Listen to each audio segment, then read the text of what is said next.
ABN Marathi news मध्ये आपल्या सर्वांचं स्वागत आहे। ताज्या बातम्यांसाठी एबीएन मराठी न्यूजला सबस्क्राइब।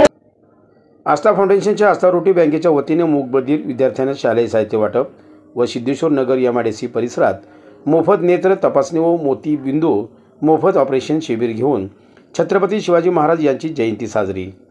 छत्रपती शिवाजी महाराजांच्या जयंतीनिमित्ताने प्रभाग क्रमांक 6 येथील दमनीनगर मूकबधीर शाळेत व सिद्धेश्वर नगर येथे कामगार संख्या जास्त आहे याची मोफत नेत्र तपासणी शिबिर घेऊन व शिबिरात मोतीबिंदू आढळलेल्या रुग्णांना आस्थांच्या वतीने मोफत ऑपरेशन करून शस्त्रक्रिया करून दिली जाणार आहे।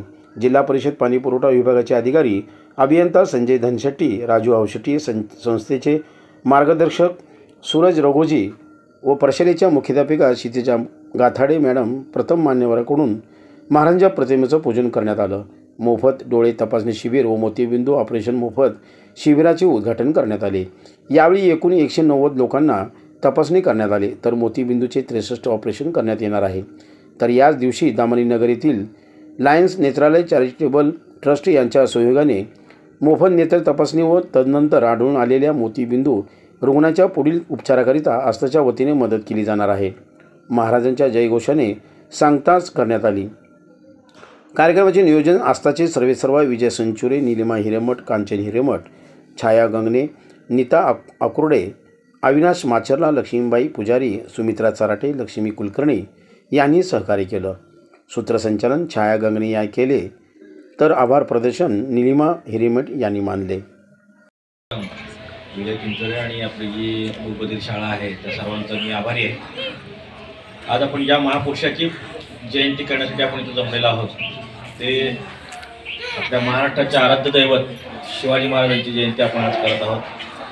शिवाजी महाराज किती शूर होते, किती गमिनी काव्याने ते काम करत होते, ह्याच्यामध्ये इतिहासामध्ये तुम्ही वाचलंच आहे सगळ्यांनी। माझी आपल्या सगळ्या लहान मुलांना आणि मैत्रिणींना विनंती आहे, सगळ्या मुलींना, की आपणही शिवाजी महाराजांसारखे शूरवीर व्हावेत आणि त्यांच्यासारखीच बुद्धी आपण आत्मसात करावी। आपल्याला सुदैवानी शाळा अतिशय छान लाभलेली आहे। शिक्षक वर्ग इथला चांगला आहे, ते आपल्याला चांगलं शिकवत आहेत, त्याचा चांगला आपण उपयोग करून घ्यावा। त्यांच्या पालकांनी सुद्धा या गोष्टी सगळा विचार करावा आणि त्यांनी जास्तीत जास्त आपल्या मुलांना शाळेत पाठवून त्यांची कुठेही दांडी बसणार नाही किंवा रजा होणार नाही अशी शाळेच्या पद्धतीनं त्यांना शिक्षणासाठी सोय करावी। शाळेसाठी काही जरी लागलं तर अशा अनेक संस्था आपल्या